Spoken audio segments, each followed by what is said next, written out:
नमस्कार, सरोकार प्राइम न्यूजमा यहाँलाई स्वागत छ। म श्रीकृष्ण नेउपाने। सरोकार प्राइम न्यूजमा आज हामीसँग हुनेछन् नागरिक स्वस्थ नरहेसम्म मुलुक समृद्ध नबन्ने प्रधानमन्त्री पुष्पकमल दाहालको भनाई।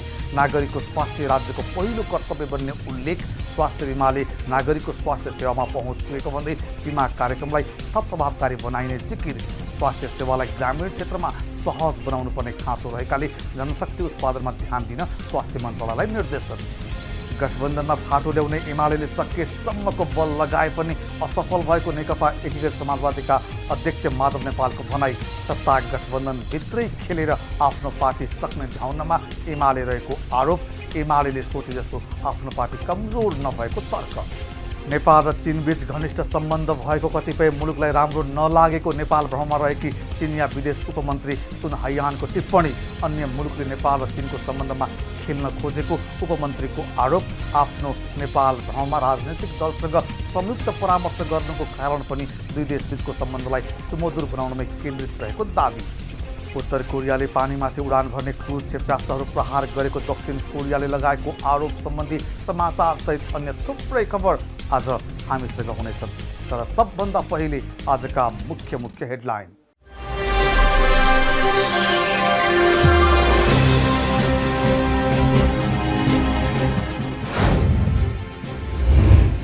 शान्तिपूर्ण राजनीतिको मूलधारमा ल्याउन मुद्दा फिर्ता गर्न सकिने प्रस्ताव खारेज गर्नुपर्नेमा सांसदहरूको जोड। हिंसात्मक क्रियाकलापको अपराधलाई राजनीतिक आवरणमा छुट दिन नहुने जिकिर। दक्ष जनशक्ति उत्पादन गरी स्वास्थ्य सेवाको पहुँच ग्रामीण स्तरसम्म विस्तार गर्दै लैजानुपर्ने प्रधानमन्त्री प्रचण्डको भनाई। सरकार नयाँ नीति तथा कार्यक्रमका साथै बजेटको तयारीमा रहेको जानकारी। नेकपा एकीकृत समाजवादीको केन्द्रीय परिषदको दोस्रो बैठक आइतबारबाट काठमाडौँमा सुरु। गठबन्धन दलसँग सहकार्य गरेर आफ्नो पार्टीलाई कमजोर बनाउने एमालेको नीति रहेको माधव नेपालको तर्क। उत्तर कोरियाले प्रमुख सैन्य शिपयार्ड नजिक क्रुज क्षेपणास्त्रहरू प्रहार गरेको दक्षिण कोरियाको आरोप। अमेरिका, दक्षिण कोरिया र जापानसँग तनाव उत्पन्न। त्रिभुवन आर्मी पोखरामा जारी आहारा पोखरा गोल्ड कपको सेमिफाइनलमा प्रवेश। क्वार्टर फाइनलमा सङ्कटा 3-0 गोल अन्तरले पराजय।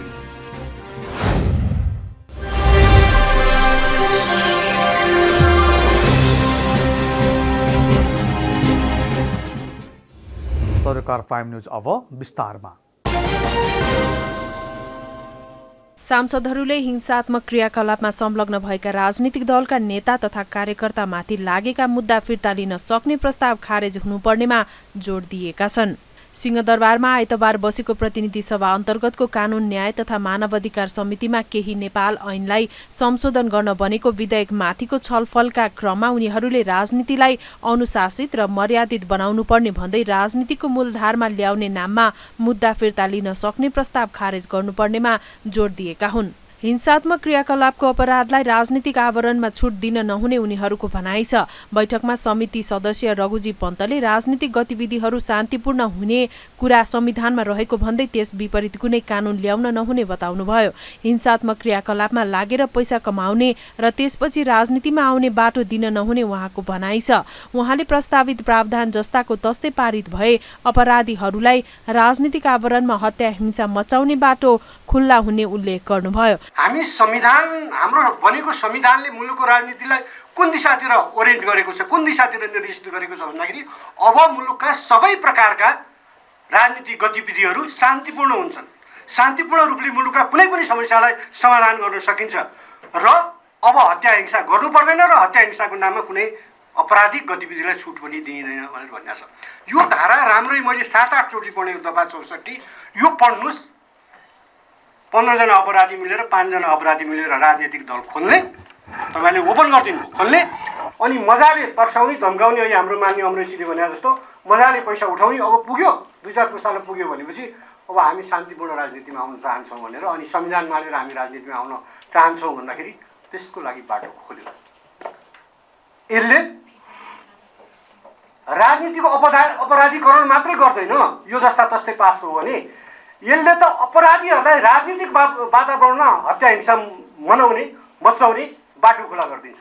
त्यसले हामी संवैधानिक र यस्तो संशोधन ल्याउँदा म माननीय मन्त्रीज्यू मार्फत सरकारको ध्यान आकर्षण गर्न चाहन्छु, यस्तो संशोधन ल्याउँदा यसले मुलुकको राजनीतिलाई कुन दिशातिर लैजान्छ? के संविधानले दिग्दर्शन गरेको दिशातिर यस्तो कानुन निर्माण गरेर हामी जान सक्छौँ? संविधानले दिग्दर्शन गरेको बाटो के हो?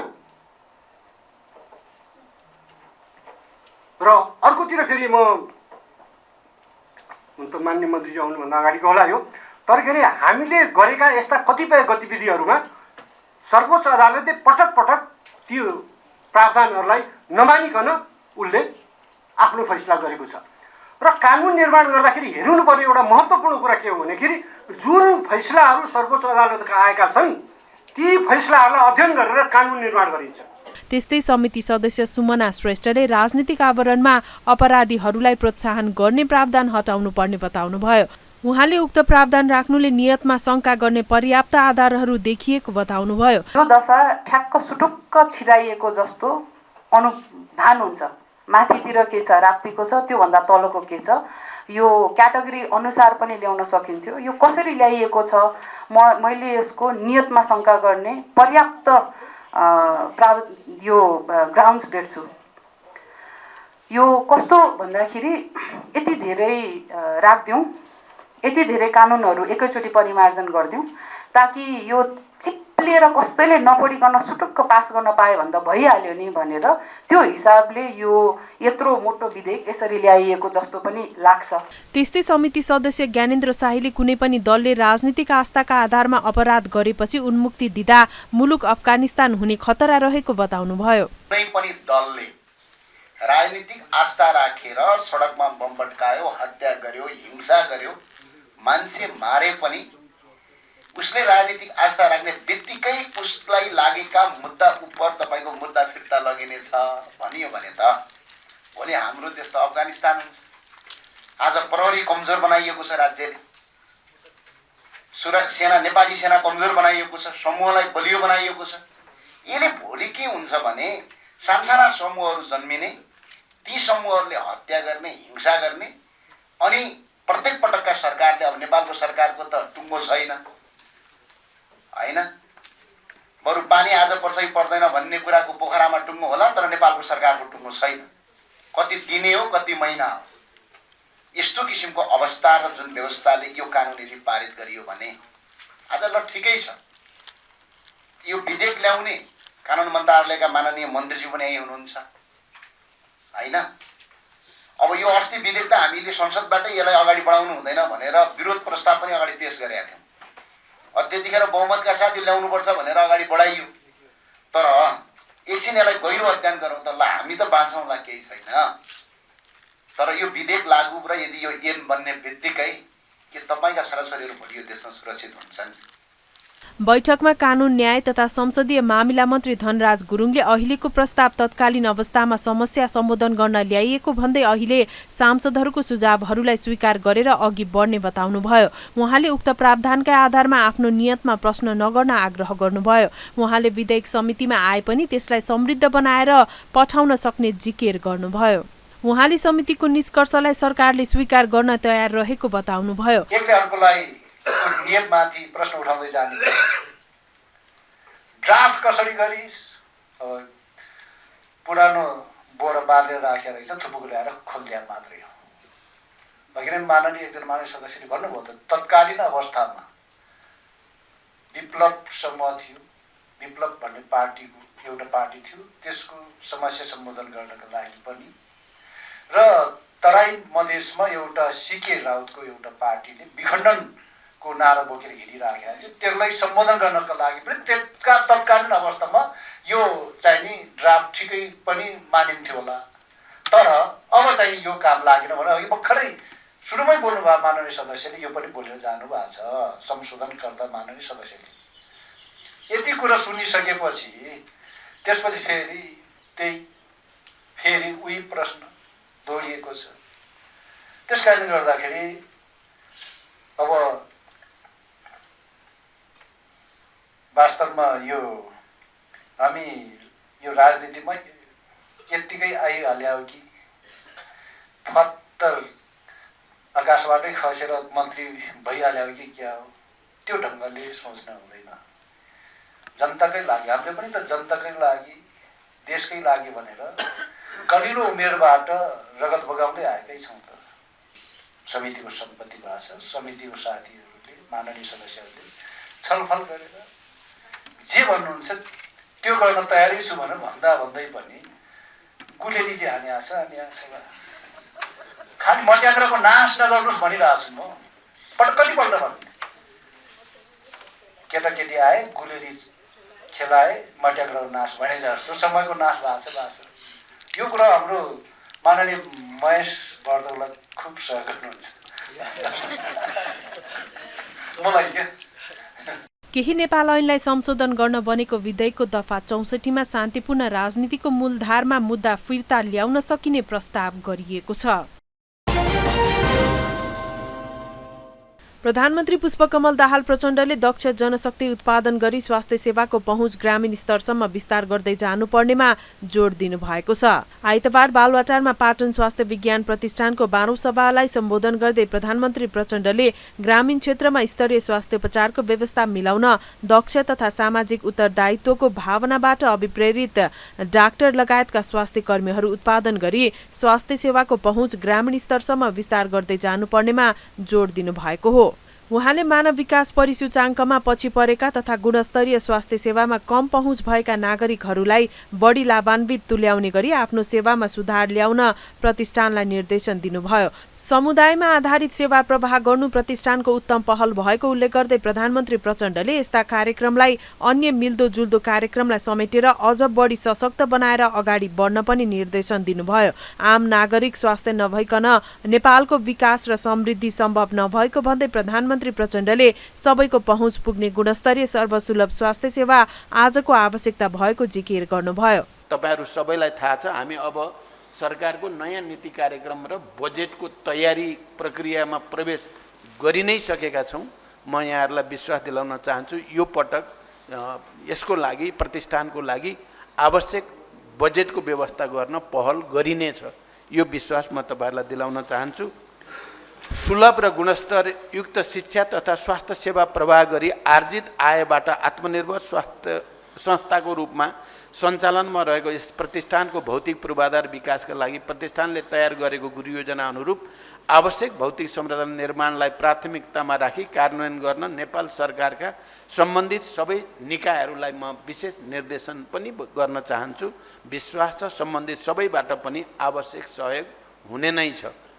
नेपालको अधिकांश भूभाग ग्रामीण क्षेत्रले ओगटेको सन्दर्भमा ग्रामीण क्षेत्रमा स्तरीय स्वास्थ्य उपचारको व्यवस्था मिलाउन दक्ष तथा सामाजिक उत्तरदायित्वको भावनाबाट अभिप्रेरित डाक्टर लगायतका स्वास्थ्य कर्मीहरू उत्पादन गरी स्वास्थ्य सेवाको पहुँच ग्रामीण स्तरसम्म विस्तार गर्दै जानुपर्ने खाँचो छ।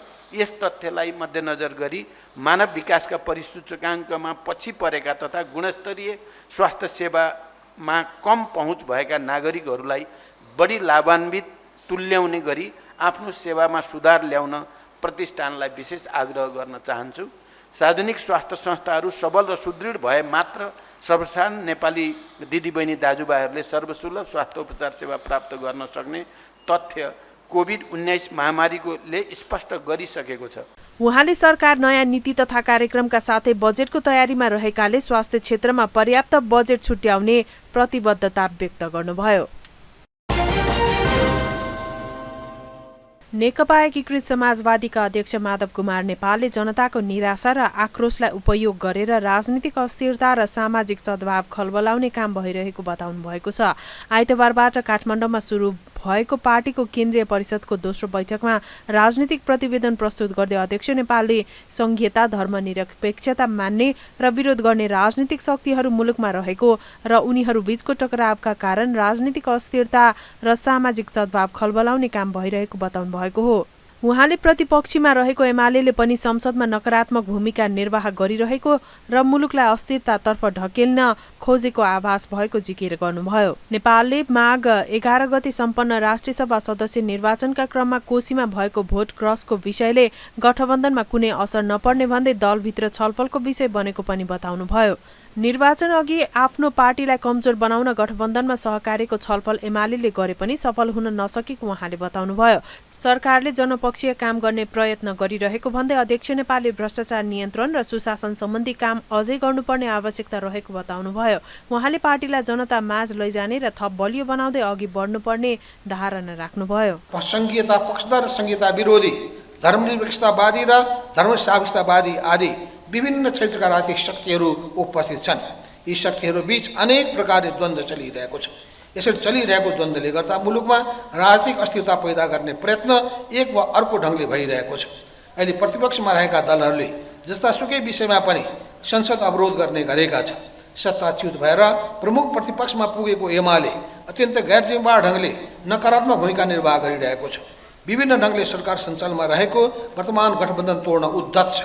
पुनरुत्थानवादी, प्रतिगामी, तपस्यागामी शक्तिहरूको क्रियाकलापले र प्रतिपक्षका गतिविधिहरूबाट मुलुकलाई अस्थिरतातर्फ धकेल्न खोजेको आभास पाइन्छ।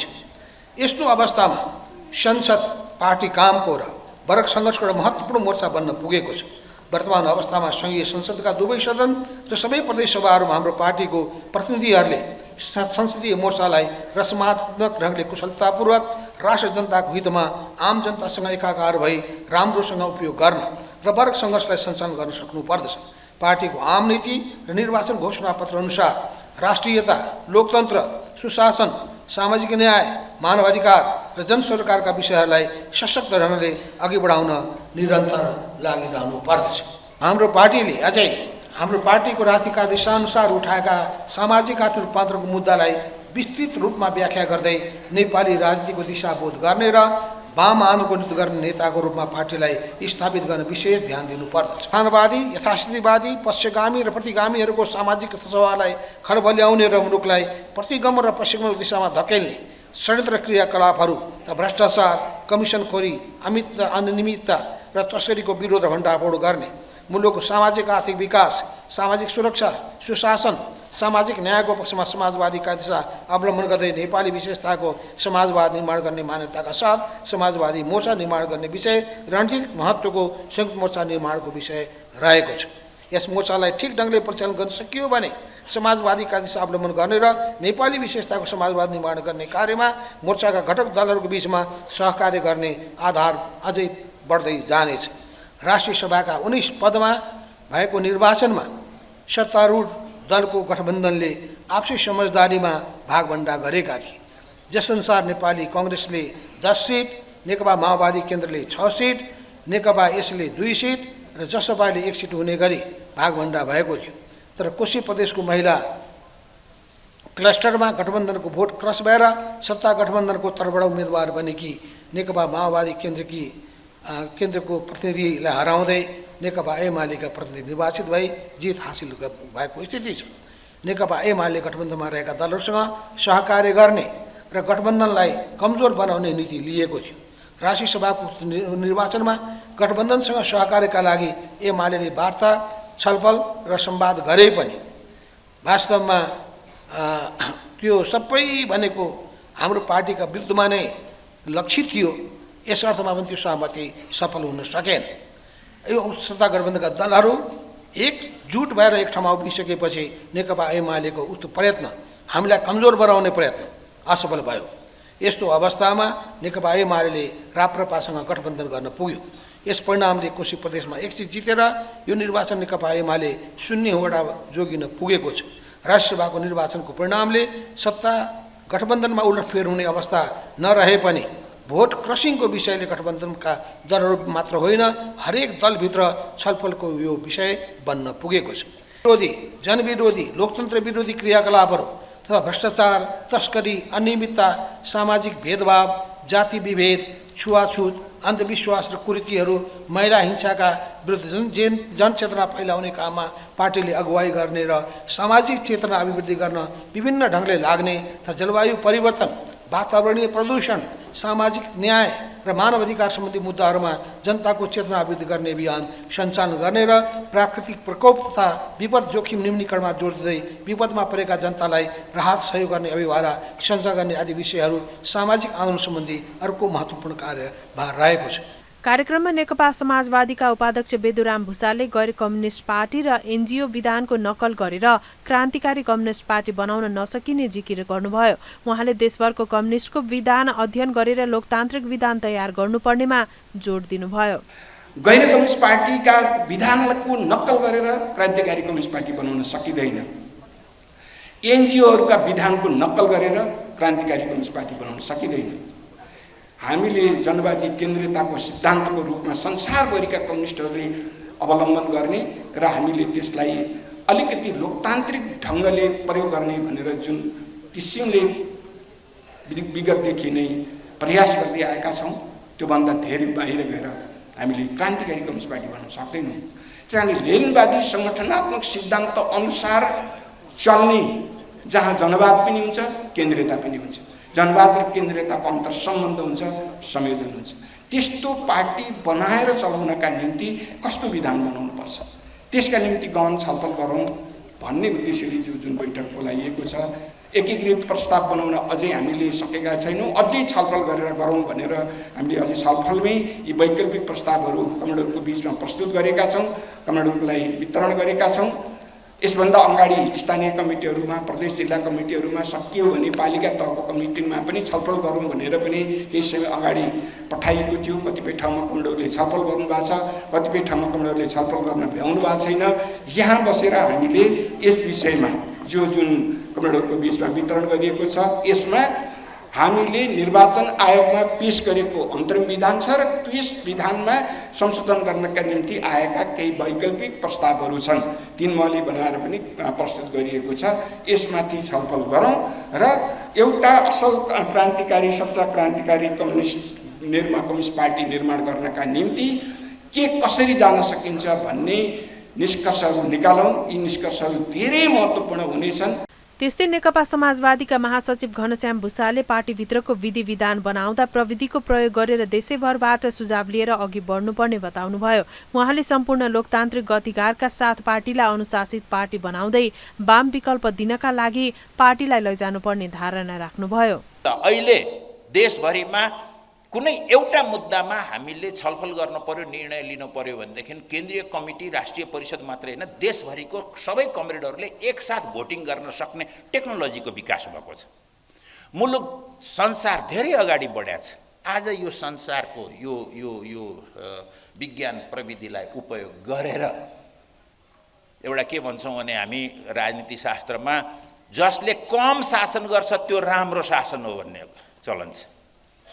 हामी कति बढी लोकतान्त्रिक हुन सक्छौँ, हामी आन्तरिक जनवादलाई कसरी इन्स्योर गर्न सक्छौँ, कसरी सुनिश्चित गर्न सक्छौँ र त्यस्तो आन्तरिक जनवाद जसले हामीलाई एक ठाउँमा राख्छ, एउटा निशानातर्फ अगाडि बढाउँछ, एक ध्येय भएर अगाडि बढाउँछ, त्यो अनुशासनका साथ अगाडि बढाउँछ, त्यो प्रतिबद्धताका साथ, त्यो व्यवस्थापनका साथ अगाडि बढाउँछ। यो दुईटै कुराको सन्तुलन हो। यसरी हामीले अगाडि जानुपर्ने छ। सम्पूर्ण लोकतान्त्रिक अधिकारहरूका साथ असाध्य अनुशासित पार्टी बनाउने तर्फ हामीले जानुपर्नेछ। त्यो दिशामा जानका लागि आगामी दिनमा हामीले वाम विकल्प यो मुलुकलाई दिनका लागि हिजो टुटेको कडी भन्नुभएको छ कमरेडले प्रतिवेदनमा, त्यो टुटेको कडी जोड्नका लागि हामी त्यसरी जानुपर्नेछ। सोमबारसम्म चल्ने केन्द्रीय परिषद बैठकमा देशभरबाट करिब 1000 प्रतिनिधि सहभागी छन्। बैठकमा विधान मस्यौदामाथि समूहगत रूपमा छलफल हुने र निष्कर्ष प्रस्तुत हुने महासचिव भुसालले बताउनुभयो।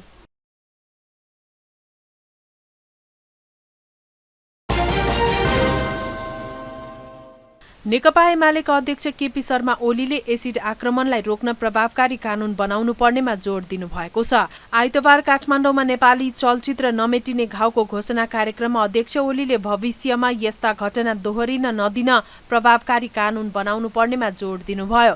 एसिड आक्रमणको समस्याको समाधान दण्डबाट मात्रै समाधान हुने भन्दै उहाँले मानवीय चेतना मार्फत पनि समाधान खोजिनुपर्ने जिकिर गर्नुभयो।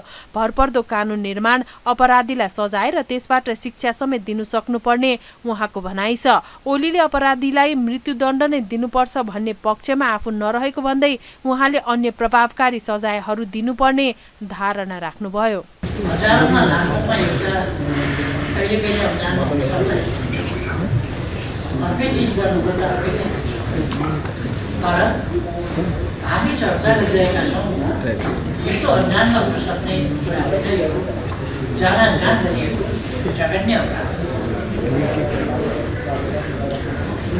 त्यसलाई दुईटा हिसाब हामीले दण्डबाट मात्रै यसको समाधान नागरिक चेतना मन परिवर्तन मानवमा मानवीय गुण विस्तरण कति भयो यसको समाधान खोज्नुपर्छ जो बलियो हुन्छ शिक्षा त्यो मानिसमा मानवताको चेतना मानिसले आफू जस्तै अर्कोलाई पनि खाओस् आफूलाई पीडा पर्दैन भने अर्कालाई पनि पीडा पर्दैन आफू त्यो सहन तयार छैन भने अर्को पनि तयार छैन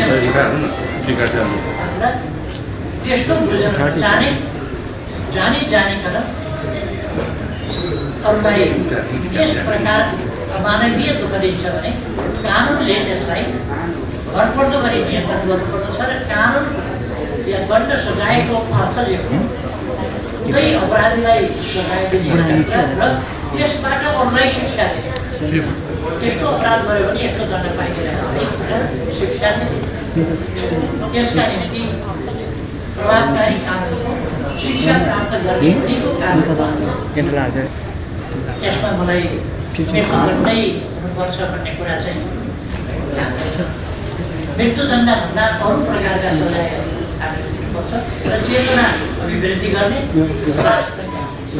दुईटै काम गर्नुपर्छ यसलाई नियन्त्रण गर्नुपर्छ फेरिदेखि एसिड आक्रमण नहोस् यस देशमा एसिड आक्रमण नहोस् यस देशको सन्देश एसिड आक्रमण रहित देश घोषणा गर्न पाइयोस् र त्यस्तो देशको त्यो सन्देशले दुनियाँलाई पनि एउटा राम्रो चेतना राम्रो सकारात्मक सन्देश एसिड आक्रमणबाट पीडित भएकाहरूको कथालाई समेटेर नमेटिने घाउ चलचित्र निर्माण हुन लागेको हो। सूचना तथा सञ्चार प्रविधि मन्त्री रेखा शर्माले विकास निर्माणका योजनाको अनुगमनलाई कानूनी व्यवस्था गर्न अनुगमन तथा मूल्याङ्कन सम्बन्धमा व्यवस्था गर्न बनेको विधेयक ल्याइएको बताउनु भएको छ। प्रतिनिधि सभा अन्तर्गतको राज्य व्यवस्था तथा सुशासन समितिको बैठकमा उक्त विधेयकमाथिको छलफलका क्रममा मन्त्री शर्माले विकास निर्माणका योजनाको मन्त्री परिषद कार्यालय योजना आयोग सम्बन्धित मन्त्रालय लगायतले अनुगमनका लागि कानूनी व्यवस्था गर्न विधेयक ल्याइएको बताउनु भएको हो। राष्ट्रिय सभाबाट संशोधन सहित पारित भई समितिमा आएको विधेयकमा तेस्रो पक्षले पनि अनुगमन गर्न सक्ने व्यवस्था राखिएको उहाँले बताउनुभयो। मन्त्री शर्माले विधेयकमाथि छलफल हुँदा प्रदेश र स्थानीय आयोजनाको अनुगमनका लागि संरचना समेत बनाइने जिकिर गर्नुभयो। उहाँले विकास आयोजनाको नियमित अनुगमन हुने र मूल्याङ्कनको आधारको मापदण्ड निर्धारण हुने धारणा राख्नु भएको छ। सबैलाई एउटा प्रधानमन्त्री मन्त्रीको कार्यालयले राष्ट्रिय योजना आयोगले सम्बन्धित मन्त्रालय आयोजना प्रमुखले कसरी अनुगमन गर्ने र मूल्याङ्कन गर्ने भन्ने विषयमा एउटा कानुनी व्यवस्था गर्न आवश्यक भएको हुनाले यो विधेयक पेश भएको छ र यसलाई राष्ट्रिय सभाको समितिले संशोधन गरेर राष्ट्रिय सभाले पारित पनि गरिसकेको छ र यहाँ खास गरेर तेस्रो पक्षद्वारा पनि अनुगमन र मूल्याङ्कन गर्न सकिन्छ भन्ने पनि यहाँ व्यवस्था राखिएको छ र एउटा यहाँ केही संयन्त्रहरूका विकास पनि गरिएका छन् र यसले गर्दाखेरिमा अहिले मलाई के लाग्छ भने हामीले अब अहिले हामी जसरी विधेयकलाई यहाँ समितिमा छलफल गर्दैछौँ यो विधेयक समितिमा छलफल गर्दाखेरिमा हामीले प्रदेशले सञ्चालन गर्ने आफ्ना खालका योजना छन्, स्थानीय तहले गर्दैछन् र हामीले पनि केन्द्रबाट पनि योजनाहरू सञ्चालन गर्छौँ र त्यसको अनुगमन त्यसको मूल्याङ्कन कुन ढङ्गले गर्ने त्यसको नीतिगत व्यवस्था कसरी गर्ने त्यसको संरचनागत व्यवस्था कसरी गर्ने अहिले हामीले जसरी विभिन्न ढङ्गले गरिराखेका छौँ यसलाई एउटा कानुनी मान्यता र कानुनी वैधता कसरी दिने भन्ने विषयमा यो हाम्रो विधेयकमा यी कुराहरू समेट्नु जरुरी छ जस्तो लाग्छ र केही कुराहरू समेटिएको पनि छ र यसमा हामीले समेट्दाखेरिमा अहिले जुन हाम्रो जुन ढङ्गले सङ्घ प्रदेश स्थानीय तहका विकास आयोजनाको नियमित रूपमा अनुगमन तथा मूल्याङ्कन हुने यो हाम्रो कानुन बनिसकेपछि यो विधेयकको विशेषता अनुसार त्यो हुनेछ भन्ने लाग्छ र खास गरेर विकास आयोजनाको अनुगमन र मूल्याङ्कन कसरी गर्ने त्यसका आधार के हुने त्यसका मापदण्ड के हुने अनुगमन गर्न गयो भन्दैमा अनुगमन भइहाल्ने कि त्यसका निम्ति आवश्यक मापदण्डहरू निर्धारण गरेर जाने भन्ने विषयमा यो मापदण्ड पनि यो विधेयक पारित गरेसँगै यो मापदण्ड निर्धारण हुनेछ र त्यसै गरेर अघि पनि मैले भने विभिन्न ठाउँमा रहेको जस्तो प्रधानमन्त्रीको मन्त्री कार्यालय, राष्ट्रिय योजना आयोग, सम्बन्धित मन्त्रालय, आयोजना प्रमुखले गर्ने अनुगमन, यो विषयलाई कानुनी आधार प्रदान गर्ने यसको स्थिति हुनेछ र प्रदेश र स्थानीय स्तरमा सञ्चालित योजनाको समेत अनुगमन र मूल्याङ्कन गर्ने व्यवस्था पनि यस्तै गर्नेछ। बैठकमा समिति सदस्यहरूले विकास निर्माणका योजना छनौट प्रक्रिया र कार्यान्वयनलाई बढी पारदर्शी र जवाफदेही बनाउने गरी कानुन निर्माण हुनुपर्नेमा जोड दिएका छन्। कार्यस्थलमा आधारित रोजगारमूलक प्रशिक्षण कार्यक्रम सञ्चालनका लागि त्रिपक्षीय सम्झौता भएको छ। आइतबार उद्योग मन्त्रालयमा आयोजित एक कार्यक्रमका बीच लघु, घरेलु तथा साना उद्योग प्रवर्धन केन्द्र, नेपाल उद्योग परिसंघ र विभिन्न 6 वटा उद्योगहरूबीच कार्यस्थलमा आधारित रोजगारमूलक प्रशिक्षण कार्यक्रम सञ्चालनका लागि सम्झौता भएको हो। सम्झौतामा केन्द्रका तर्फबाट कार्यकारी निर्देशक दीपक घिमिरे, परिसंघका तर्फबाट महानिर्देशक दीपक राज जोशी र उद्योगहरूका तर्फबाट सम्बन्धित प्रतिनिधिहरू हस्ताक्षर गरेका थिए। सम्झौतासँगै 6 वटा उद्योगहरूले कुल 1663 जना प्रशिक्षार्थी कामदार छनौट गरी प्रशिक्षण प्रदान गरी रोजगारीमा लगाउनेछन्। सम्झौता कार्यक्रममा उद्योग मन्त्री रमेश रिजालले प्रशिक्षण कार्यक्रम मार्फत उद्योगको उत्पादन वृद्धिमा योगदान पुग्ने र स्वदेशमा रोजगारीका थप अवसरहरू सिर्जना हुने अपेक्षा गर्नुभयो। गत वर्षहरूमा कार्यविधिगत जटिलता र पर्याप्त प्रचार प्रसारको कमीका कारण यस कार्यक्रमले अपेक्षाकृत लक्ष्य हासिल गर्न सकेको थिएन।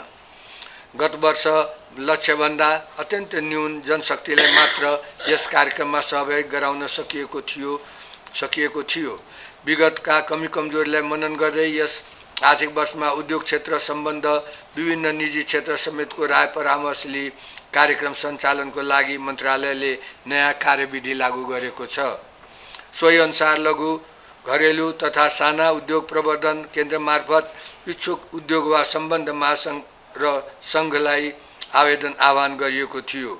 सोही अनुरूप कार्यक्रम सञ्चालनमा साझेदारी गर्ने विभिन्न उद्योग महासङ्घ र सङ्घबीच कार्यक्रम सञ्चालनको लागि त्रिपक्षीय सम्झौता हामीले आज सम्पन्न गरेका छौँ। यस कार्यक्रम सञ्चालनबाट आगामी दिनमा उद्योगको उत्पादकत्व वृद्धिमा योगदान पुग्ने र स्वदेशमै रोजगारी थप अवसर सिर्जना हुने मैले विश्वास लिएको छु। सम्झौता अनुसार प्रशिक्षार्थी कामदारहरूको अधिकतम 3 महिनाको पारिश्रमिक नेपाल सरकार तर्फबाट केन्द्रले बेहोर्नेछ भने उद्योगले तत्पश्चात कम्तीमा 18 महिनाका लागि रोजगारीको सुनिश्चितता गर्नुपर्ने बताइएको छ। विश्व शान्ति तथा सर्वलोकको कल्याणका लागि काठमाडौँको बौद्धमा 1000 अर्पण पूजा आयोजना गरिएको छ। काठमाडौँमा रहेका विभिन्न गुम्बा, डोल्पाली बासिन्दा लगायतको उपस्थितिमा 1000 अर्पण पूजा आयोजना गरिएको हो। महामहिम कुनखेन लोङछेन रामजामको परिनिर्वाण अर्थात् स्मृति दिवसको अवसरमा पूजा आयोजना गरिएको हो। पाल्युल छोकटुल रिन्पोछेको उपस्थितिमा भएको पूजापछि गरिब दिन दुखीका लागि धर्मदान गरिएको गुम्बा विकास बोर्डका सदस्य आचार्य निमा छेरिङ गुरुङले जानकारी दिनुभयो। कुन्जेन लोङछेन रामजामको महापरिनिर्वाणको दिनमा हामी च्यापचेपाई छोकटुल रिन्पोछे उपस्थित मेनमा भएर हाम्रो ढोल्पो सोसाइटी, ढोल्पा 3 गाउँपालिकाको जनता र लामा अनि त्यस गरेर यहाँ हाम्रो विभिन्न गुम्बा जुन स्यालबा रिम्पोछे गुम्बा, जोङनाङ गुम्बा, सेम्पेन गुम्बा, हाम्रो सुन्दरजल खेम्बो पेमा छेम्बेलको गुम्बा, हाम्रो बौद्ध कल्याण गुटेको जुन त्यहाँ ज्ञान गुटेको प्रमुख लामा गुरुहरू सबै यहाँ उपस्थित भएर हामी यहाँ महापरिनिर्वाणको पूजा गर्दै हुनुहुन्छ।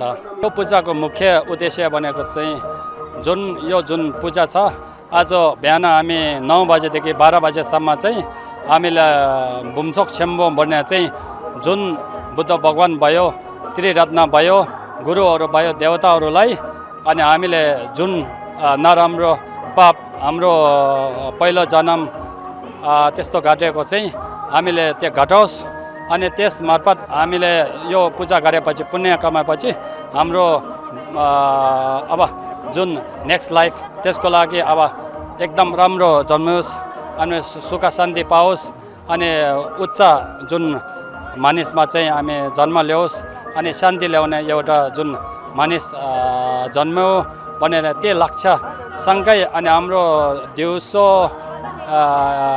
एक 1 बजेदेखि हामीले के गर्यो भने अनि हाम्रो महान गुरु चप्चपाई छोटो rinpocheले आवश्यक दिनुभयो। अनि आवश्यक दिने चाहिँ कारण चाहिँ के हो भने हाम्रो जुन यो बौद्ध धर्मभित्र पनि तन्त्रयाना भन्छ। तन्त्रयाना चाहिँ हामीले अभ्यास गर्ने हो भने प्र्याक्टिस गर्ने हो भने आवश्यक चाहिँ बिना आवश्यक चाहिँ हामीले गर्नै यो जुन प्र्याक्टिस गर्नै सक्दैन, अभ्यास गर्नै सक्दैन। त्यस कारणले यो कञ्चक चिन्दुको सेवाङ जुन लङ लाइफ दीर्घायुको हुनुको लागि आज यहाँ उहाँले आवश्यक दिनुभएको छ। कार्यक्रममा सामाजिक क्षेत्रमा योगदान रहेका व्यक्ति तथा सङ्घ संस्थाहरूलाई सम्मान गरिएको थियो। नोना कोइराला स्मृति पत्रकारिता पुरस्कार 2080 वरिष्ठ पत्रकार प्रतीक प्रधानलाई प्रदान गरिएको छ। आइतबार विराटनगरमा एक कार्यक्रमका बीच नोना कोइराला स्मृति प्रतिष्ठानले स्थापना गरेको सो पुरस्कार प्रतिष्ठानका संरक्षक एवं कांग्रेसका नेता डाक्टर शेखर कोइरालाले नगद 25,000 र सम्मान पत्रसहित प्रदान गर्नुभएको हो। पुरस्कार वितरण कार्यक्रमलाई सम्बोधन गर्दै कोइरालाले मुलुकमा दण्डहीनता अत्याधिक बढेको र भ्रष्टाचार चरम सीमामा पुगेकाले मुलुक अत्यन्त जटिल अवस्थामा गुज्रिएको बताउनुभयो।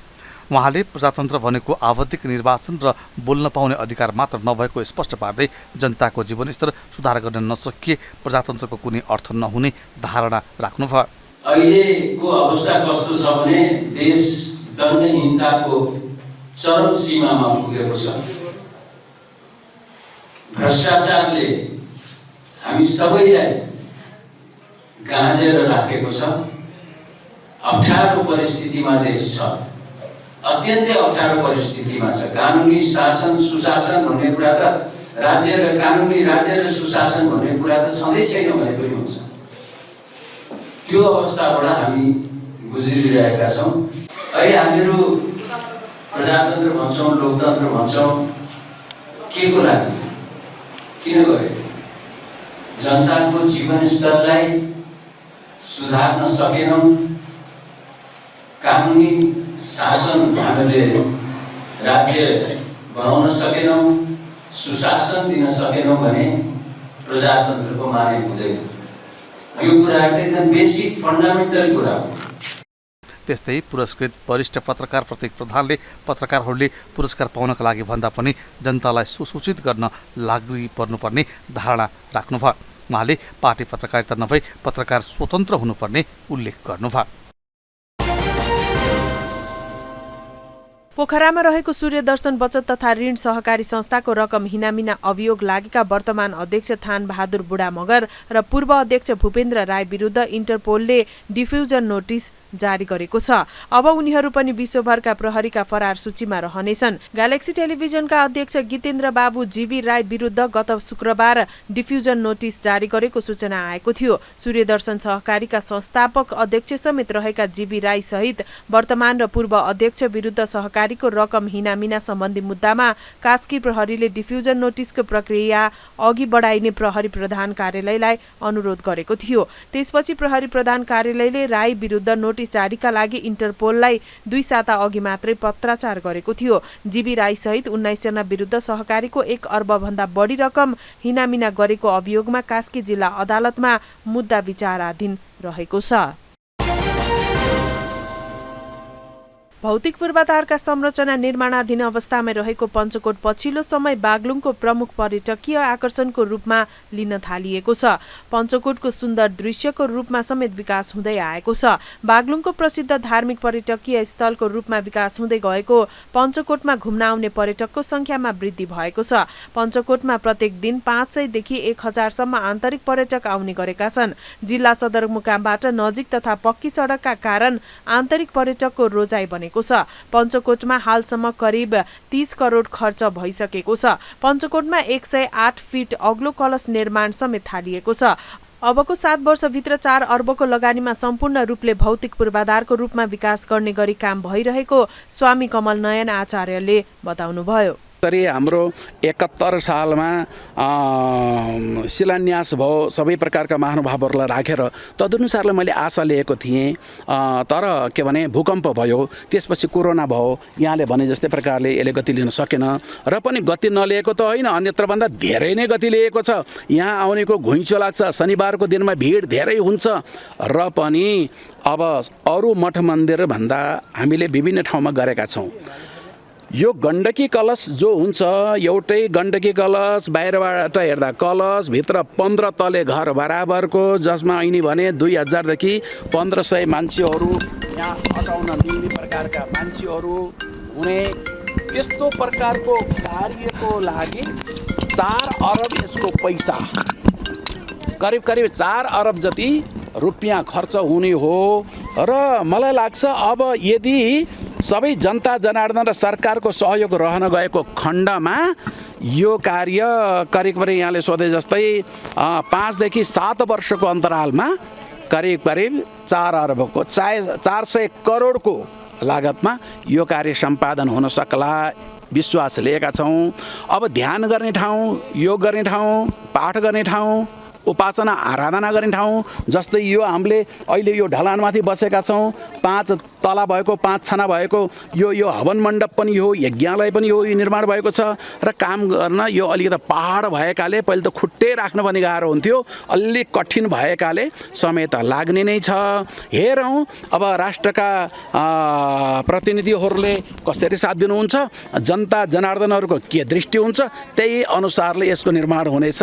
विक्रमसम्म 2071 सालदेखि वर्षेनी महायज्ञ सञ्चालन गरी आर्थिक सङ्कलन गरिँदै आएको छ। अत्यन्तै आकर्षक शैलीमा निर्माण भएका मठ मन्दिर र आवश्यक पूर्वाधार निर्माण भइरहेको अवस्थामा नै पूजापाठ, अध्ययन तथा अवलोकन गर्न आउने पर्यटकको सङ्ख्यामा वृद्धि हुँदै गएको हो।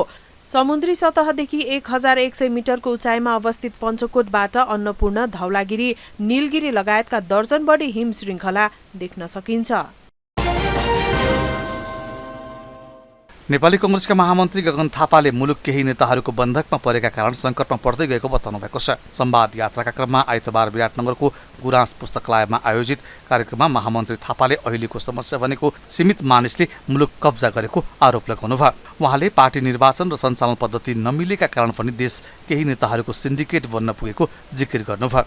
उहाँले पालैपालो सत्ता सञ्चालन गर्ने प्रक्रियाका कारण मुलुकमा थप समस्याहरू सिर्जना भएको धारणा राख्नुभयो। महामन्त्री थापाले मुलुकको अर्थतन्त्र सुधारका लागि नेपाली कांग्रेसले चाँडै नै सुवर्ण शमशेर आर्थिक सम्मेलन गर्न लागेको जानकारी दिनुभयो। आजको समस्या कुशासन, आजको समस्या भ्रष्टाचार, आजको समस्या विकासका निम्ति चाहिने जुन सुझबुझ हो त्यो सुझबुझ हामी राख्न सकिरहेका छौँ, एकदम समस्या। आजको समस्या नेपाली राजनीति एक प्रकारले कब्जा जस्तो भएको छ। मैले योभन्दा मलाई अन्यथा हुँदैन भन्ने मलाई लाग्छ। मेरो विथ ड्यू रेस्पेक्ट, मेरो नेताहरूप्रति ठुलो श्रद्धा छ, जुन नेताहरूको कारणले गर्दा हामी यहाँसम्म आइपुगेका छौँ। तर सँगसँगै यो यथार्थलाई हामीले भन्न छोड्नुहुन्न कि नेपालको राजनीति केही सीमित लामो समय आन्दोलन गरेर आउनुभएको, नेपाललाई अभूतपूर्व योगदान गर्नुभएको, नेपालले सधैँभरि ऋणी रहनुपर्ने केही नेताहरू, तर दुर्भाग्यका साथ भन्नुपर्छ पटक पटक यो शासन गर्ने मौका प्राप्त गर्दै आउनुभएको, आफूले केही गर्नु पनि भयो तर घुमिकन 3जना 4जना मान्छेले आलो पालो गरिकन मैले मात्रै देश चलाउनु पर्छ भन्ने जुन सोच राखेको छ, त्यो सोचको बन्धक नेपाल बनेको छ, नेपालको राजनीति बनेको छ। मैले त भन्दै आएको नेपालको राजनीति भूतपूर्व प्रधानमन्त्रीहरूको कब्जामा परेको छ, क्लब जस्तो भएको छ। कब्जामा उसले छोडे उसले पाउँछ, उसले छोडे उसले पाउँछ, यस्तो किन भएको छ? कुनै व्यक्तिलाई दोष दिएर हुँदैन, म भए पनि त्यही हुन्थ्यो होला, अर्को भए पनि त्यही हुन्थ्यो। यस्तो किन भएको छ भने यसको समस्याको जड हाम्रो राजनीतिक दल सञ्चालनमा छ। अहिले तपाईँले उठाएको कुरा यहाँ गएर जोडिन्छ। राजनीतिक दल सञ्चालनमा किन छ? दलको तपाईँले भनेको जस्तो सदस्यता बाँड्ने प्रणालीमा छ। उहाँले मुलुकको समस्या समाधानको जिम्मा नेपाली कांग्रेसले नै लिनुपर्ने अवस्था आएको बताउँदै अहिलेको यथास्थितिलाई जारी राख्न नहुने जिकिर गर्नुभयो। सरोकार प्राइम न्यूज आजलाई यति नै। सम्पूर्ण युनिटलाई बिदा दिनुहोस्। सत्य, तथ्य र निष्पक्ष समाचारका लागि हेर्दै गर्नुहोला सरोकार टेलिभिजन। नमस्कार।